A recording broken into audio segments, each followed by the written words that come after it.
My name is Emily Carter, and the day my new boss called my life's work fluff in front of an entire room of colleagues, something inside me shifted forever. He didn't stumble over the word. He let it roll off his tongue like he was doing me a favor, like he was rescuing the company from me.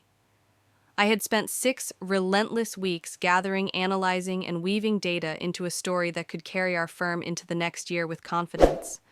And here he was, Daniel Ross, the freshly imported visionary from some coastal tech darling, standing there with his perfect suit and smug half-smile, dismantling it with a single insult. I remember the weight of the air in that conference room, the kind where you can hear the hum of the overhead lights.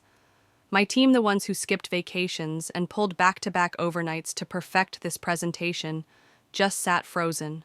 Not because they didn't know what to say, but because they were stunned that someone could walk in, know nothing about our client, and still act like he'd invented the concept of strategy.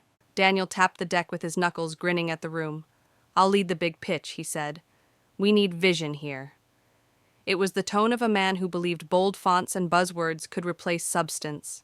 He didn't know that the client we were pitching, Ironvale Systems, was our crown jewel, a $30 million contract I had nurtured from its first timid handshake. He didn't know because he didn't care to ask. I kept my face neutral, the way you do when you feel the match hovering over a gas leak. But my mind was already cataloging every slight, every moment he underestimated not just me, but the entire foundation of work this company stood on. Because I knew something he didn't. The person he wanted to impress, the one sitting at the head of Ironvale Systems, wasn't dazzled by theatrics. She was allergic to them. And before this was over, Daniel would learn that lesson in the most painful way possible. If you've ever had someone toss aside your work like it's disposable, only to realize later you held the real power all along, you'll understand exactly where this is going. If you've been there, if you've had to stand in that silence and bite your tongue, leave a like and stay with me, because this is the kind of story you don't want to walk away from halfway through. The demotion came quietly wrapped in a calendar invite. It was for the Ironvale pitch, our most critical meeting of the quarter, and my role was listed as support visuals only. No room to speak, no seat at the table in any meaningful way. Just make the slides pretty and advance them when told. I'd been around long enough to know what that really meant. Stay invisible. Don't make eye contact with the client unless spoken to, and for God's sake, don't contradict the visionary steering the ship. It wasn't just insulting, it was a deliberate act of erasure. Ironvale wasn't just another account. I had been there when their first project nearly collapsed under regulatory headaches, eating vending machine dinners in their lobby, while I untangled compliance issues at midnight. I'd flown cross-country at a moment's notice when their data integration failed mid-rollout. Every milestone, every hard-earned win with them was etched into my professional DNA. And yet here I was benched because Daniel Ross had decided the only thing that mattered was making the pitch pop. He hadn't asked about the metrics that mattered to Ironvale. He hadn't asked about their CEO's obsession with operational clarity or the CFO's aversion to vague projections. He just assumed his way was better. That afternoon I passed by the break room and caught Daniel laughing with one of the junior analysts. Sometimes the old guard needs to be put out to pasture," he said, his voice carrying across the room like he wanted me to hear it. "Makes room for real innovation." I didn't flinch. I didn't give him the satisfaction of a reaction. I simply walked to my office, shut the door, and pulled out a leather-bound notebook from the bottom drawer, a notebook I hadn't touched in years. On the cover, embossed in fading gold, were 2 words, Clara James. Clara was Ironvale's current CEO, but before that, she'd been my mentor. She had a way of slicing through corporate nonsense like a hot knife through butter. She once told me smart isn't enough. You have to make it land. And when Clara smelled empty rhetoric, she shut it down faster than a fire suppression system in a server room. As I thumbed through the pages, diagrams from our early days, sticky notes with her sharp handwriting, I found one in particular that stopped me cold. "You're better at this than you know. One day you'll run the room and they won't realize it until the deal's already signed." That was when the decision crystallized. I would not try to fight Daniel in that conference room. No. I would let him walk straight into his own undoing. I would give him exactly what he thought he wanted, free rein, no interference. And I would make sure the right person knew what was coming. I picked up my phone and typed a single line to Clara, heads up I wasn't allowed to vet the deck. Expect fluff. 7 words. ambiguous enough to shield me if this ever came back around, honest enough that she'd understand the iceberg ahead. I hit send and sat back in my chair, letting the quiet satisfaction settle in. Daniel could preen in front of his reflection all he wanted. He could believe he'd sidelined me into irrelevance. But what he didn't understand was that sometimes the most dangerous person in the room is the one who appears to have no role at all, and I was perfectly fine with that. People like Daniel never understood the slow burn of a client relationship, the years it takes to build trust, the 1,000 tiny fires you put out before the big wins ever happen. Ironvale Systems wasn't a name we'd just stumbled across in some business development spreadsheet. They were a living, breathing ecosystem I had been part of since their earliest, most awkward stages. I still remember the first time I walked into their headquarters, long before they became the polished industry leader they are now. Their lobby was a mishmash of borrowed furniture. The coffee machine wheezed like it was on its last leg, and their IT department was crammed into a converted storage room. They were scrappy, a little chaotic, but they had vision, and they needed someone who could translate that vision into results. I became that translator. When their pilot program nearly collapsed under a compliance nightmare, I was there hunched over a laptop at 3 a.m., drafting emergency documentation while the legal team scrambled. When a software update crashed their supply chain management system mid-peak season, I rerouted vendor communications manually until we could get the system stable. I didn't just solve problems. I became the person they called when the stakes were high enough to scare everyone else out of the room. Over the years, that bond deepened. I knew the quirks of their leadership team, the specific data points that would make or break a presentation, and the language that resonated with each decision-maker. Their CEO, Clara James, valued clarity above all else. No smoke, no mirrors. The CFO wanted numbers that could withstand interrogation from a forensic accountant. Even their operations director had to tell the way his pen would stop tapping when he heard something that made sense. Daniel. He didn't know any of that. He didn't know that the wrong buzzword could sour Clara's mood for the rest of a meeting. He didn't know that promising a 4x ROI without walking through the methodology would make the CFO lean back, arms crossed, calculating risk instead of opportunity. He saw the $30 million figure and thought of it as a prize to be claimed. I saw it as a living relationship, one that had been earned inch by inch. That's why his dismissal of my work hit deeper than just professional pride. He wasn't just calling my slides fluff. He was disregarding the years of trust I'd built with Ironvale. He was underestimating the invisible currency that kept that account alive.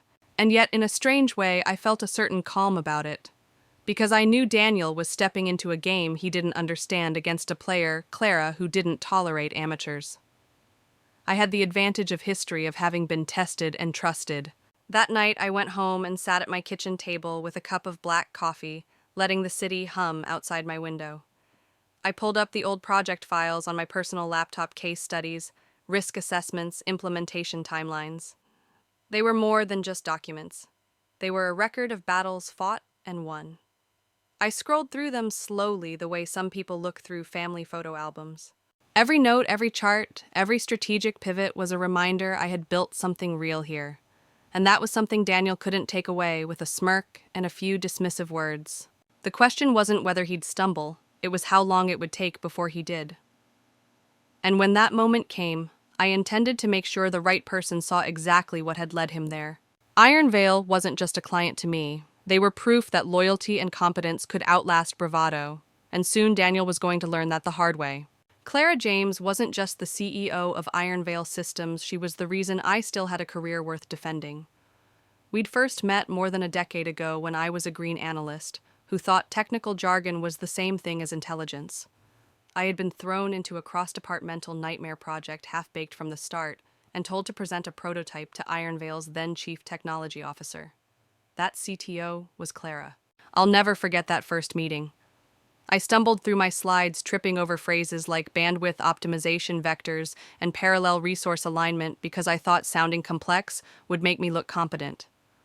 Clara stopped me mid-sentence, not angrily, just with a raised hand and a steady gaze. "What are you actually trying to tell me?" she asked. Caught off guard, I blurted the truth. If we don't fix the synchronization issue, the system will crash when more than 10 users log in at once. Her face softened and a faint smirk played at the corner of her mouth. Good.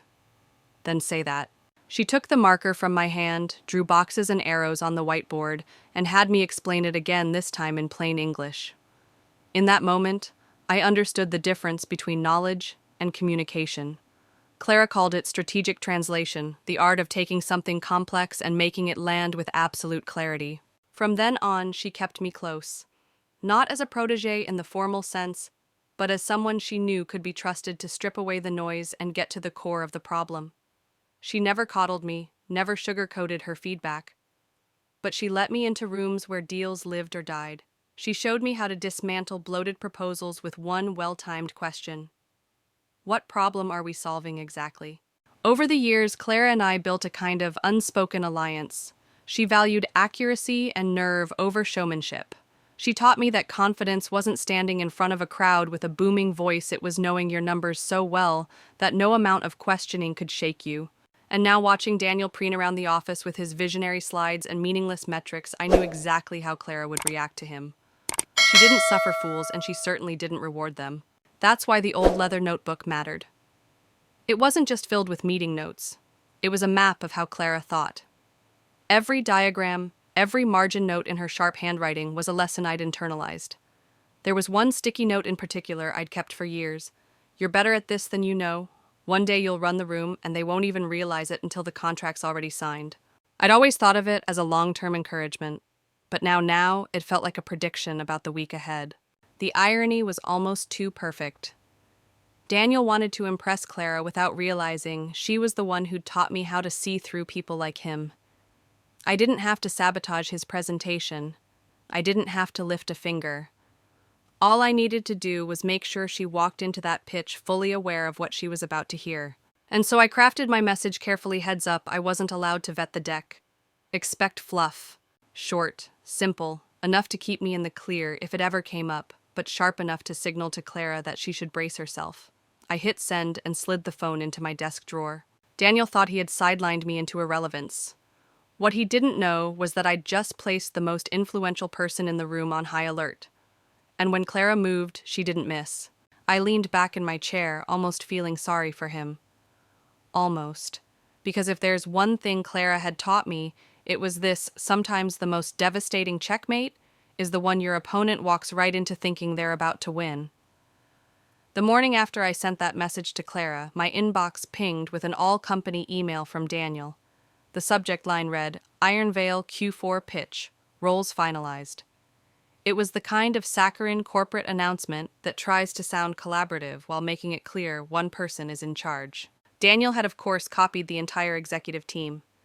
His email gushed about a powerful, unified presentation and then stated, For optimal clarity, I'll be the sole speaker. Emily will assist with slide transitions and design continuity. Design continuity, that was a new low. I'd once briefed Clara on regulatory impact models worth millions in risk mitigation, and now I was being reduced to a glorified clicker operator. I didn't reply. Instead, I let the email sit there the way you let a drop of water rest on a hot skillet, watching it sizzle, knowing it'll vanish without you touching it. My phone buzzed with private messages from colleagues. Sorry, this sucks. You good? He's a clown. I responded to none of them. I wasn't interested in sympathy, I was interested in results. At lunch, I sat in the break room with a bland turkey wrap, forcing myself to chew, as Daniel held court 3 tables away. He paced like a self-appointed motivational speaker, tossing around phrases like streamline the message and cut the fat. Then, as if on cue, I heard it again, his favorite jab lately. Sometimes the old guard needs to be put out to pasture. The intern beside him laughed too loudly, and Daniel slapped his shoulder like they were frat brothers sharing an inside joke. I folded my wrap, dropped it in the trash, and walked out without a word. My office door closed with a quiet finality. I drew the blinds and reached for the bottom right drawer, the one where I kept the real tools. Inside was the leather-bound notebook Clara had given me years ago, its edges curled from time and travel. Flipping through its pages felt like opening a time capsule. Hand-drawn diagrams from late-night strategy sessions, margin notes from boardroom battles, quick sketches of market models we'd torn apart and rebuilt. And then near the back, a sticky note I'd saved from one of our toughest negotiations. Confidence is fine, but earn it with clarity. That was Clara's creed, and Daniel, he was about to walk into her boardroom armed with a PowerPoint slingshot aiming at a nuclear strategist. I took out a pen and under Clara's note wrote my own, "They still don't realize it." That small act was my anchor.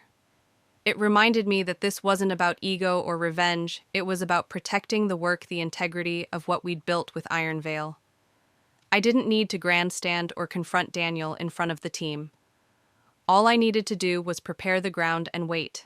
So I spent the rest of the day doing what I did best, cleaning up other people's messes, quietly. Daniel's deck was so riddled with meaningless graphics and outdated slogans that I had to rebuild half the foundation just to keep it from collapsing mid-pitch. One slide literally read, "Data is the new oil," a cliché so stale it should have come with an expiration date. By the time I was done, the presentation was polished enough to survive first contact with Clara without looking like a total embarrassment. But I left every hollow promise and unsubstantiated claim exactly as Daniel had written them. They were his fingerprints on the weapon he was about to fire, and the recoil would be all his. That evening, a Teams message popped up from him. "Nice polish. Remember to leave me presenter view tomorrow. Don't want to fumble on the transitions." I sent back a thumbs up emoji. Let him think I was being compliant. Let him think he'd won. Because if you've ever had to choose between stepping in to save someone from themselves or letting them face the consequences, you'll understand the quiet satisfaction in picking the latter. And if you've ever been there watching someone dig their own grave while thanking you for the shovel, tell me about it in the comments. I want to hear your story. The next morning, the boardroom at Iron Veil HQ felt like a stage set for a play Daniel didn't know he was starring in. The air was colder than usual, sharpened by the Scandinavian minimalism of the place steel glass and silence that seemed engineered to amplify every misstep. Daniel strutted in early, flashing his toothy grin and delivering handshakes like a politician on election day. "Clara," he beamed, gripping her hand with both of his like they were long-lost friends. "So thrilled to be here. Big ideas today. Can't wait to disrupt together." Clara didn't return the smile. "Please sit," she said simply, and just like that, she reclaimed the room. I took my position at the far end of the table, laptop open, clicker in hand, the dutiful design continuity assistant. My job was to advance slides when Daniel nodded. That was it. No comments, no side notes. Just the arrow key and silence. He clapped once as if calling the class to attention. "Let's talk vision," he announced, launching into slide 1, a gradient triangle labeled Innovation Stack 2.0. Not a single number on it, just 3 verbs in circles: accelerate, optimize, transform. Slide 2 was a revenue timeline showing a tripling of profits, with zero explanation of how. Slide 3, stock photos of diverse hands shaking over floating graphs. I didn't need to look up to know Clara's face hadn't changed. Her expression was a mask of professional neutrality, the kind that hides the knives being sharpened behind it. Daniel, oblivious, poured on the buzzwords like syrup, horizontal disruption vectors, next-gen bandwidth, loyalty, customer obsession zones. It was the kind of pitch that could impress only someone who'd never seen a balance sheet. Then came the moment that cracked the ice. Daniel leaned forward, voice brimming with confidence. "We believe your current analytics layer is under-leveraged. Our internal estimates project a 4x ROI once we inject our proprietary synergy protocols." Clara adjusted her glasses. "Your projections are based on what data set?" For a split second, Daniel's smile faltered. "Well, he said we built an extrapolative model using a blend of sector benchmarks and sentiment index proxies." It was subtle, but I caught it, the faintest upturn at the corner of Clara's mouth. The kind of smile that wasn't amusement, but recognition, like spotting a child trying to hide a broken vase behind their back. She nodded. "Proceed." He took that as encouragement. By the time we hit slide 19, the 5 pillars of partner synergy. Daniel's upper lip was slick with sweat. The room had gone quiet in that dangerous courtroom way, where every word starts to sound like evidence. That's when my laptop pinged, a private message from Clara.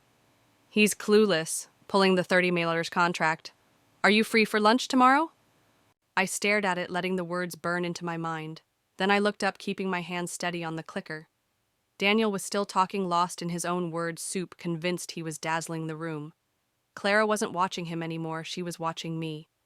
I advanced the next slide, my face an unbroken mask. He had no idea that the biggest decision of the meeting had already been made. and it wasn't in his favor. Inside, I felt something shift. It wasn't gloating. It was the quiet, steady warmth of vindication, the kind that doesn't need applause. The kind that knows patience has finally paid off. Daniel wrapped up with a triumphant, and that's why we believe Iron Veil is poised for unprecedented growth under this partnership. He didn't even notice the polite clipped applause. If you've ever sat in a room and watched someone seal their own fate without realizing it, you'll know exactly how intoxicating that silence can be. Daniel practically floated out of the boardroom wearing the grin of a man who thought he'd just secured his legacy. He slapped the elevator wall like it was giving him a standing ovation. "Nailed it," he said to no one in particular. Clara totally vibed with our vision. Did you see her nod at the ROI slide dead center bullseye? That's what clarity looks like. I gave him a small, polite smile. "Solid clicker work," he added, as if my thumb pressing an arrow key had been an act of divine contribution. What he didn't know, and what I wasn't about to tell him, was that Clara had already made her decision before he'd reached the 5 pillars of partner synergy. The $30 million contract was gone. Lunch tomorrow wasn't going to be a celebration. It was going to be the opening move in a new game entirely. I walked back to my office and closed the door, feeling that hum of stillness you get just before a storm breaks. 50 minutes later, an email popped into my inbox from a friend in Iron Veil's procurement department. Subject line: Emergency Internal Strategy Review, 2 p.m., no agenda, no explanation, just a list of top brass attendees. That was Clara's style. She didn't throw wrecking balls. She fired precision missiles. She wouldn't storm into our company and flip the table over in a LinkedIn-worthy spectacle. She'd collect data, confirm her case, and deliver a bulletproof decision. By the time anyone realized what had happened, the walls would already be coming down. Daniel, meanwhile, was still riding his high. I passed him in the hallway later that afternoon, pacing with his AirPods and laughing at something only he could hear. He was already talking about scaling this baby up and fast-tracking the new terms. I spent my own afternoon differently.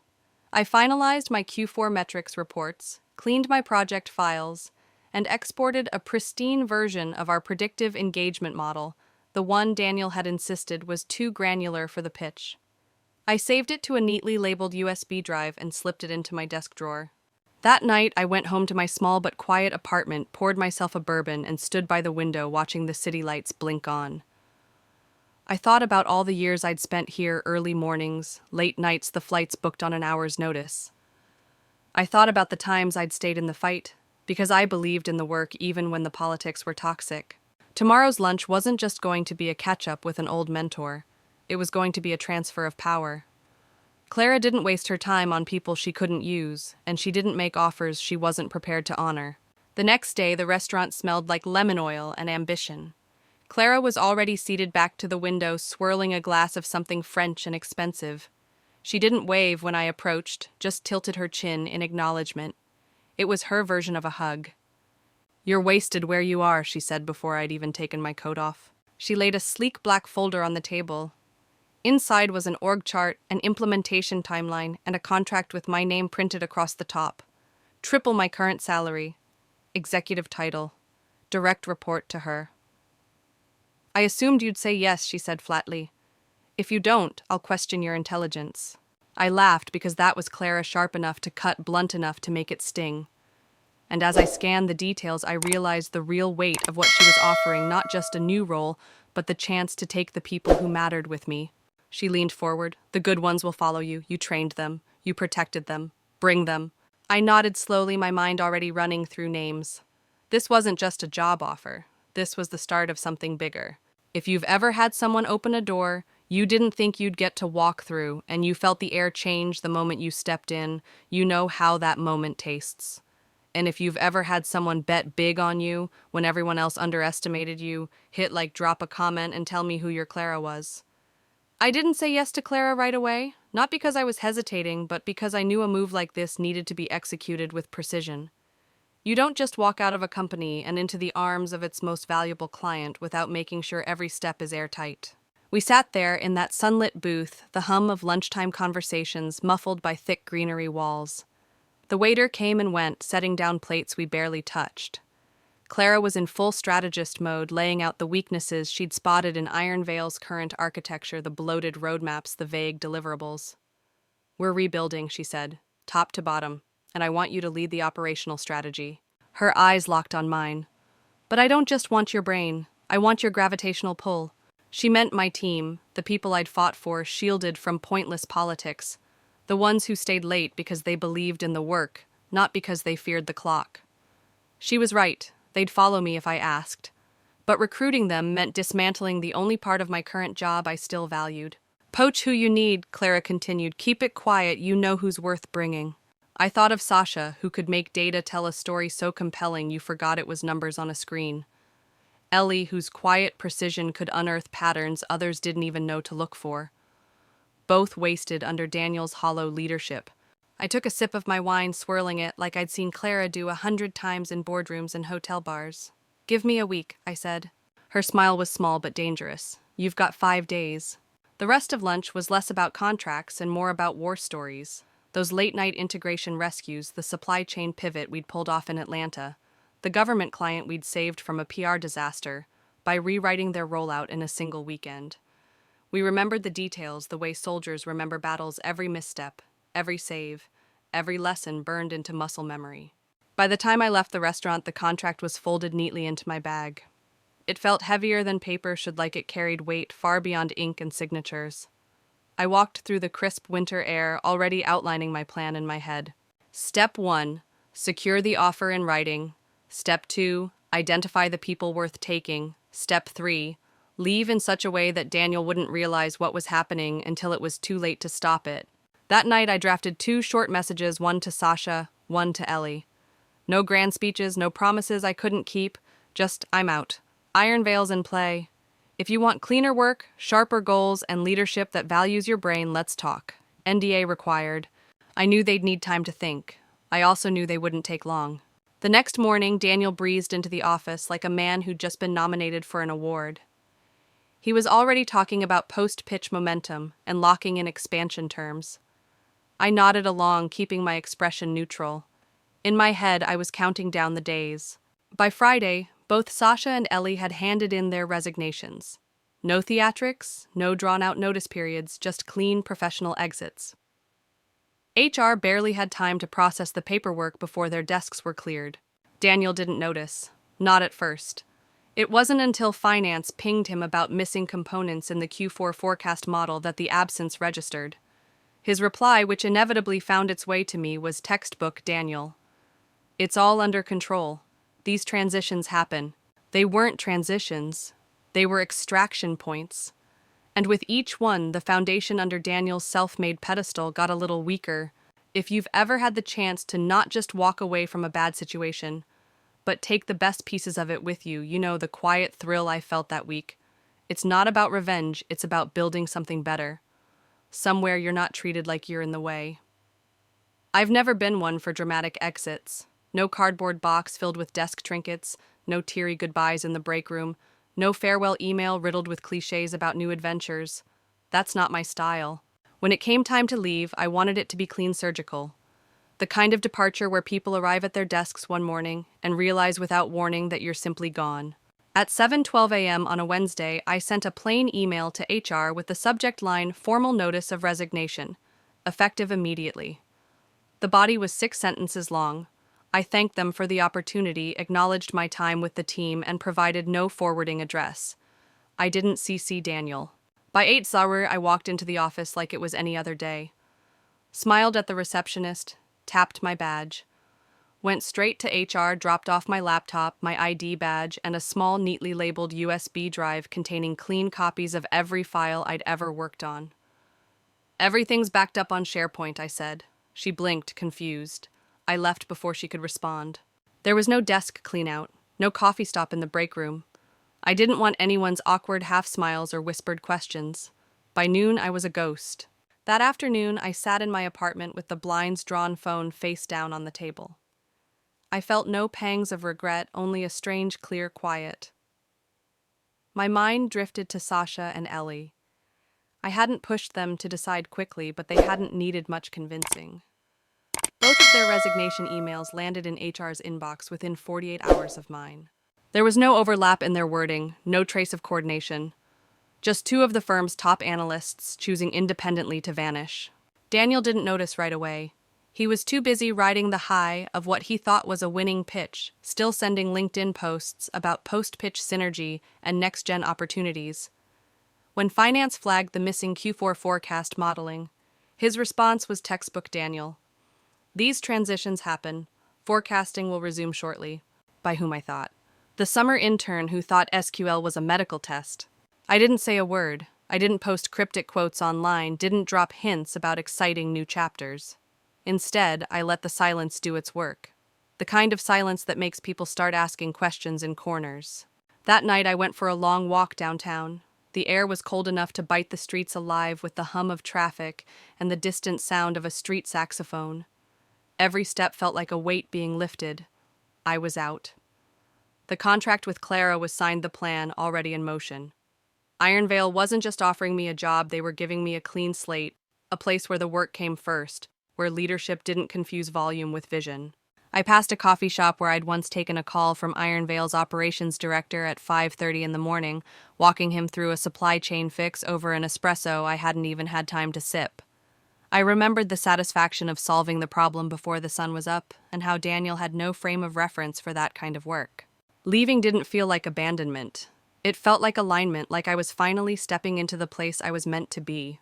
If you've ever walked away from something that looked good on paper, but felt wrong in your bones, you'll know that strange mix of relief and resolve that carries you forward. This wasn't the end of anything. It was the beginning of the part that mattered. Recruiting Sasha and Ellie wasn't just about taking the best talent, it was about building a strike team I could trust from day one. These were people who didn't need to be convinced of the value of doing things right because they'd lived through the grind of doing things wrong under Daniel's leadership. Sasha had been with me since Ironvale's early pilot days. She could take a mountain of messy data, scrub it clean, and weave it into a narrative that made even the most impatient executive lean forward in their chair. She had a knack for making metrics feel alive more than numbers on a slide. They became part of a story you wanted to believe in. Ellie was newer, but she was the kind of analyst you didn't let slip through your fingers. Quiet, precise, and relentlessly curious, she could spot a pattern hidden in the noise before anyone else even knew to look for it. If Sasha built the story, Ellie found the heartbeat. When I sent them both that short message, "I'm out. Ironvale's in play. If you want something cleaner, sharper, and worth your time, let's talk." NDA required, I knew I was planting a seed that didn't need much water. They'd seen the same warning signs I had: Daniel's hollow leadership, his obsession with appearances over accuracy, his willingness to cut corners as long as it looked good in a meeting. By Friday morning, both had quietly submitted their resignations. No fanfare, no theatrics, just two crisp professional notices that left HR scrambling. There were no long goodbyes, no going-away cupcakes. They packed their things and slipped out like shadows. Daniel didn't register their absence until a finance team member pinged him about missing Q4 forecast modeling. His reply, leaked to me by a friend still inside, was predictably dismissive. "It's all under control. These transitions happen. Forecasting will resume shortly." I almost laughed. Forecasting would resume with who? The intern, who still thought Python was just a kind of snake. The truth was, Sasha and Ellie weren't just bodies in chairs. They were the brains behind the kind of precision modeling Daniel liked to claim credit for. And now, they were mine to lead. That weekend, we met in a small corner booth of a coffee shop tucked between a laundromat and a bookstore. No laptops, no paperwork, just 3 cups of coffee and a quiet understanding that we were building something worth the risk. I laid out the broad strokes of Ironvale's plan, the culture Clara was shaping, and the freedom we'd have to do the work without the constant interference of someone trying to make everything sound like a TED Talk. Sasha leaned back in her chair, a rare smile breaking through her usual no-nonsense demeanor. "So, we actually get to solve problems instead of selling smoke." "Exactly," I said. Ellie's eyes lit up. "When do we start?" I didn't tell them the exact start date, yet I wanted the transition to be as quiet as possible. But I promised them one thing: we'd hit the ground running, and no one would be looking over our shoulders for the sake of optics. Walking out of that coffee shop, I felt the pieces clicking into place. Daniel thought he'd cut me out of the spotlight. What he didn't realize was that I was assembling something far more powerful than a single flashy pitch, a team that could deliver results so solid they'd speak for themselves. If you've ever hand-picked the people you'd go to war with, the ones you trust implicitly, you know it's not about titles or salaries. It's about building a unit that moves as one with no weak links. And if you've ever had a team like that, the kind that makes you believe anything's possible, tell me about them in the comments. I want to hear your version of Sasha and Ellie. Daniel was still living in his own highlight reel. 3 days after Sasha and Ellie had disappeared from the company roster, he posted a selfie on LinkedIn. There he was, sleeves rolled up, whiteboard behind him, cluttered with half-baked buzzwords scrawled in red marker: future state synergy wins, velocity 2.0. The caption read, "Sometimes the best way to forecast the future is to create it. Our leadership, Vision 2025. Data-driven." The comments section was a graveyard of corporate sycophancy, fire-inspiring love, the grind king. I saved the post. Not because I needed proof of his hubris, but because one day when someone asked me what self-inflicted downfall looked like, I'd have a perfect case study. Inside the firm, Daniel strutted through the halls like he'd just secured Iron Veil for the next decade. He was still tossing around phrases like locking in expansion and capitalizing on post-pitch momentum, oblivious to the fact that Clara had already pulled the plug. My contacts inside fed me scraps of intel, each one more delicious than the last. The finance department had quietly frozen all Q1 projections tied to Iron Veil. The legal team had begun reviewing termination clauses. And somewhere deep in operations, someone was scrubbing Daniel's name off internal documentation. It was surreal to watch him build castles in the air while the ground beneath him eroded. But that's the thing about people like Daniel, they mistake their own reflection for a foundation. I stayed silent. No cryptic LinkedIn posts. No casual "so how's the pitch" fallout texts to mutual contacts. Silence is its own kind of signal, and I knew Daniel was too self-absorbed to pick up on it. Then came the invite. At exactly 8:03 a.m., every executive at the firm received a calendar block emergency, Iron Veil contract termination debrief. No agenda, no pre-read materials, just a location and a start time. Mandatory. By the time I heard about it, Daniel was already pacing in his office tie, askew practicing lines in front of his reflection. He still thought he could turn Clara's surgical withdrawal into a strategic pivot story. He didn't know that Clara didn't leave openings for spin. When she closed a door, it was bolted, welded, and reinforced. That morning, I made myself a slow cup of coffee in my apartment and opened my laptop to review Iron Veil's first phase rollout plan, the one Clara had promised would be mine to lead. On the screen, I saw every KPI, every deliverable, every timeline I'd once fought to defend, while Daniel dismissed them as too granular. Now they were the blueprint for something real. And somewhere across town, Daniel was walking into a room where the blueprint for his own exit was about to be rolled out. I pictured the scene in my head, the CEO sliding a single sheet of paper across the table, Iron Veil's termination notice, while the CFO dismantled every hollow promise Daniel had made. No raised voices, no drama, just the clean, cold efficiency of a guillotine blade. If you've ever had the satisfaction of knowing someone's downfall is not only inevitable, but already scheduled on their calendar, you know exactly how it feels. And if you've ever kept that kind of secret waiting for the moment, the truth drops hit like leave a comment and tell me how you stayed quiet while the clock ran out. From what my friends in the building told me later, the meeting was over before it even started. Daniel walked in 10 minutes late, classic move for someone who thinks they can charm their way out of anything. He wore that awkward half smile people put on when they know bad news is coming, but still think they might talk their way around it. The CEO didn't waste time. A single sheet of paper slid across the table face up. Iron Veil Systems, formal notice of termination, effective immediately. No thank yous, no regretfully, not even a perfunctory line about future opportunities. Just, we no longer believe your team aligns with our strategic direction. Daniel blinked like he'd misread it. This must be a misunderstanding. We had a phenomenal meeting with them. The CFO leaned forward.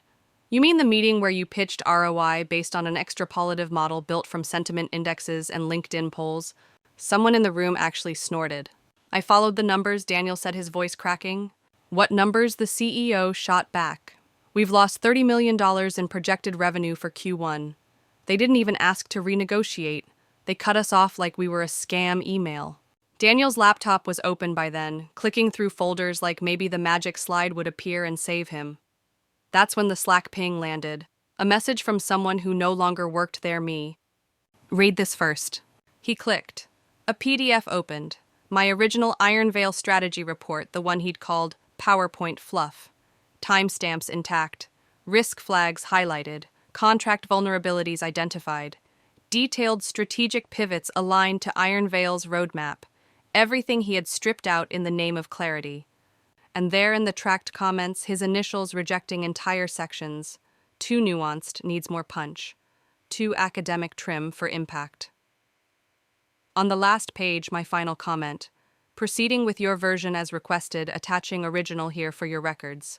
For a few long seconds, he just stared at it, his reflection faintly visible in the laptop screen. The CEO stood. So let me get this straight. You ignored our lead strategist. You removed her from the pitch. You rewrote her work into LinkedIn bait. And now we've lost our biggest client. Daniel's mouth opened, closed, opened again. Nothing came out. Leave the room, the CEO said finally, but leave your laptop. By the time Daniel walked out paler than paper and sweating through his tailored shirt, the decision was already in motion. There'd be no moving on to New Adventures post, no all-company cupcake send-off. He'd be erased from the org chart like he'd never existed. And me, I wasn't even there to see it. Because the avalanche doesn't need the mountain to watch it fall. I was in a glass-walled conference room at Iron Veil HQ whiteboard behind me, coffee in hand, laying out the first phase of the plan Clara and I had agreed to over steak and wine. The work I'd fought to protect was now in the hands of people who respected it and respected me. If you've ever had someone dismiss your work as worthless only to watch them fail spectacularly because they couldn't replace what you brought, you know that feeling. The quiet, steady burn of justice served cold. They didn't hold a goodbye party for Daniel. No email blast, thanking him for his leadership, no awkward group photo, with forced smiles, no HR-mandated cupcakes in the break room. One Monday morning, his name simply vanished from the org chart. By lunch, the unofficial word was out. Strategic misalignment was the phrase floating around. But the internet remembered. Somehow, and I still have no idea how scouts honor Daniel's Iron Veil pitch deck, found its way onto a B2B satire blog. The kind of site that treated corporate jargon like baseball stats, ranking the most absurd phrases ever put on a slide. His deck was pure gold to them. Screenshots in neon highlighter synergy protocols, captioned with, "Is this a pitch or a Marvel villain origin story? Another customer obsession zone," with also the name of my true crime podcast. Within 48 hours, the post went viral in the tiny insular world of LinkedIn warriors and conference panel veterans. People were tagging each other. "Did you see this? I thought this was a parody." The firm's stock dipped 4%. Not catastrophic, but enough to sting. Back inside the company, the fallout was messy. Legal was knee-deep in unwinding whatever half-baked non-compete clauses Daniel had slapped together in his scramble to lock down expansion terms. Compliance had been drafted to vet all outgoing client decks for the foreseeable future, which meant every team was now moving slower. And the new interim CMO, A. Lifer, from internal compliance, whose idea of innovation was updating the corporate travel policy. Bless their soul. Meanwhile, I was exactly where I was supposed to be, sitting at a long table in Iron Veil's strategy hub, the whiteboard behind me covered in real metrics, actionable milestones and deliverables that could survive a CFO's interrogation. Around the table, Sasha was sketching out a streamlined data pipeline while Ellie debugged a prototype without breaking stride in the conversation. Every person in that room wanted to be there, not because they were loyal to me as a person, but because they were loyal to the work. That's the kind of loyalty that lasts, the kind built on mutual respect and shared standards. Halfway through the meeting, Clara leaned over, tapped her espresso cup lightly against mine, and murmured just loud enough for me to hear, "Best fluff I ever invested in." We didn't laugh. We didn't need to. Because in that moment, I knew the scoreboard had already been written. Daniel was gone, the Iron Veil account was in safe hands, and we were building something that would outlast the memory of his brief, noisy reign. And if you've ever sat in the wreckage someone else caused only to realize you're finally free to build without interference, you know that peculiar mix of relief and resolve. It's the understanding that your best revenge isn't revenge at all, it's success, so solid that it makes the noise irrelevant. Daniel's nameplate was probably gathering dust in a drawer somewhere waiting for HR to decide what to do with it. Mine. It was on the door of an office that mattered, backed by the trust of the people who counted. And that's the part Daniel never understood. You can talk about vision all you want, but without trust, you're just selling air. Walking into Ironvale's headquarters as part of their leadership team felt different than any client visit I'd ever made. This wasn't a borrowed conference room or a temporary hot desk in the corner, it was ours now. The strategy hub was bright and open glass walls reflecting rows of whiteboards already littered with ideas. The air had that particular hum of a place where people were busy because they wanted to be, not because someone was breathing down their neck. Sasha was already at the far wall marker in hand, mapping out a phased rollout for the data pipeline overhaul. She worked in quick, precise strokes, annotating each section with the kind of clarity that came from understanding the stakes. Ellie sat nearby, laptop balanced on her knees, quietly debugging a prototype that was supposed to be weeks away from testing. Neither needed permission to dive in, they knew their lane, and they knew why it mattered. For years I'd been told that leadership was about steering the ship, but here with Clara's backing, I realized it was more about clearing the path, removing obstacles so the right people could move at full speed. No design continuity nonsense, no performance theater, just execution. Our first major task was to revive and expand the original engagement model Daniel had dismissed as too granular. Ironvale's exec team had already bought in on the KPIs because they were the same ones I'd fought to defend before. Only this time they weren't being pitched as flashy arrows or empty promises, they were tied directly to deliverables and timelines that meant something. Clara sat at the head of the table, flipping through a binder that held the entire plan. Every so often she'd stop, tap her finger on a page and say, "Explain this to me like I'm the one paying for it." And I would, stripped of jargon, stripped of filler, just the truth in plain language. It wasn't a test. It was a reminder of the standard we were holding ourselves to. Midway through the session, we paused for coffee. The atmosphere didn't break. There was still a low hum of discussion around the room, ideas being traded, quick notes scribbled on sticky pads. No one was glancing nervously at the clock, worried about a manager popping in to check if they were collaborating enough. When we reconvened, Clara leaned back in her chair and said, "You know what I like about this team? No one's trying to sell me anything, you're just building." That landed with me. For years I'd been in rooms where half the energy went into the performance of competence, crafting the optics, massaging the story, making sure it looked good for whoever held the purse strings. Here, we didn't need the theater. The work spoke loud enough. By the end of the day, we had a locked first phase rollout, specific metrics, assigned owners, and a timeline that didn't just look ambitious, it was ambitious. But it was real. The kind of plan you could defend under the harshest spotlight, because every piece had been thought through. As I closed my binder, I caught Sasha's eye. She gave me a quick nod, the kind of unspoken acknowledgement that says, "Yeah, this is why we came." Ellie smiled faintly, already back to coding before the meeting had even officially ended. For the first time in a long while, I didn't feel like I was fighting to prove my value. I was exactly where I was meant to be, doing the work I'd always wanted to do, surrounded by people who didn't just get it, they lived it. If you've ever stepped into a role and felt the air change around you, felt that shift from surviving to actually building, you'll know this feeling. It's the quiet, steady hum of being in the right place with the right people at the right time. And in that moment, I knew we were just getting started. The weeks that followed were a blur, but not the exhausting kind I'd known before. This was momentum, the kind that builds when everyone on the team is pulling in the same direction, without the drag of ego or politics. Every morning, I'd walk into Ironvale's strategy hub and feel the energy humming through the glass walls. It was focused, intentional, and almost unnervingly quiet. No performative brainstorming sessions, no empty motivational speeches, just work. Sasha's pipeline overhaul moved from concept to live testing in record time. She presented the initial results to Clara, clear, concise, and without a single buzzword, and I could see Clara's expression shift in that subtle way of hers, the one that meant she was impressed but wouldn't cheapen it with applause. Ellie's prototype debug didn't just fix the immediate issues, it uncovered flaws in the legacy system that Ironvale had been wrestling with for years. The solution she mapped out would save the company millions in operational costs. And me, I was doing what I'd always wanted to do, guiding, clearing obstacles, and making sure the strategy we built stayed intact from whiteboard to execution. No slide fluff, no innovation stacks, just measurable results. One afternoon, as the sun dipped low and threw long shadows across the conference room, Clara stopped by my office. She didn't knock, she never did. She leaned against the doorframe, arms crossed, watching me wrap up a call. When I hung up, she stepped inside and set an espresso cup on my desk. "Best fluff I ever invested in," she said, that razor-edged smirk tugging at her mouth. I couldn't help but laugh because we both knew what she meant. It wasn't about Daniel anymore. It wasn't even about the $30 million contract we'd salvaged for ourselves by letting it slip through the firm's fingers.